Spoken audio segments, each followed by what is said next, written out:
Alms, spare me a piece of bread. Spare me your mercy. I am a child so young, so thin, and so ragged. Why are you staring at me? With my eyes I cannot see, but I know that you are all staring at me. Why are you whispering to one another? Why?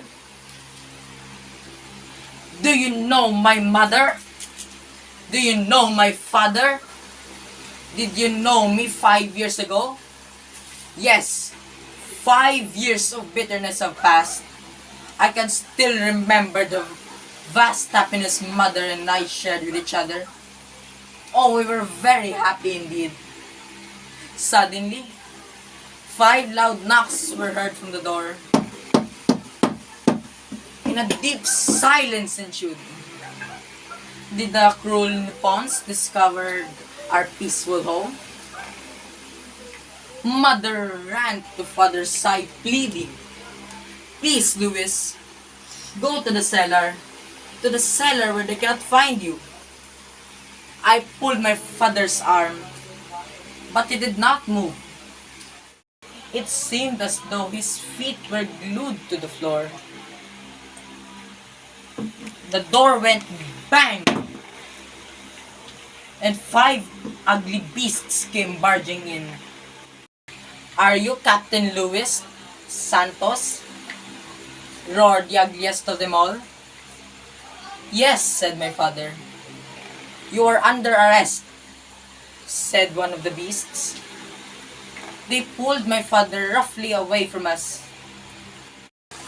Father was not given a chance to bid us goodbye. We followed them mile after mile. We were hungry and thirsty.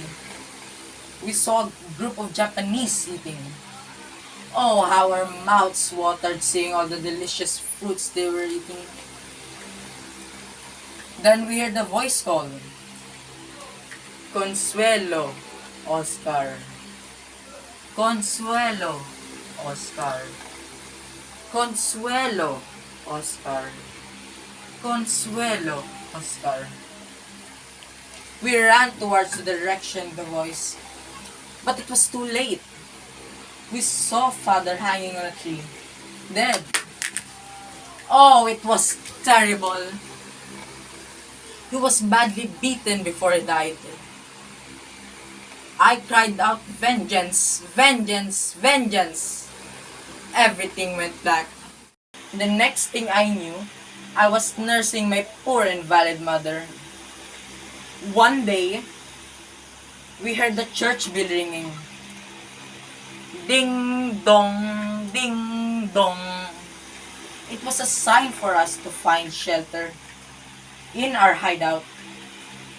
I could not leave my poor invalid mother. I tried to show her the way to the hideout.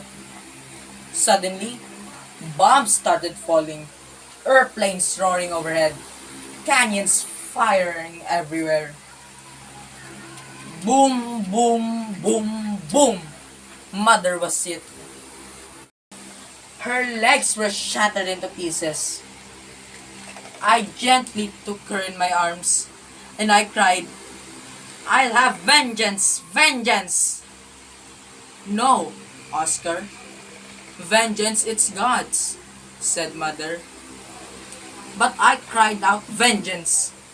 I was a pent-up volcano. Vengeance is mine, not the Lord's." "No, Oscar. Vengeance is not ours. It's God's." These were the words from my mother before she died. Mother was dead and I was blind. Vengeance is not ours. To forgive is divine, but vengeance is sweeter. It was 5 years ago. 5 years. Alms, alms. Spare me a piece of bread. Spare me your mercy.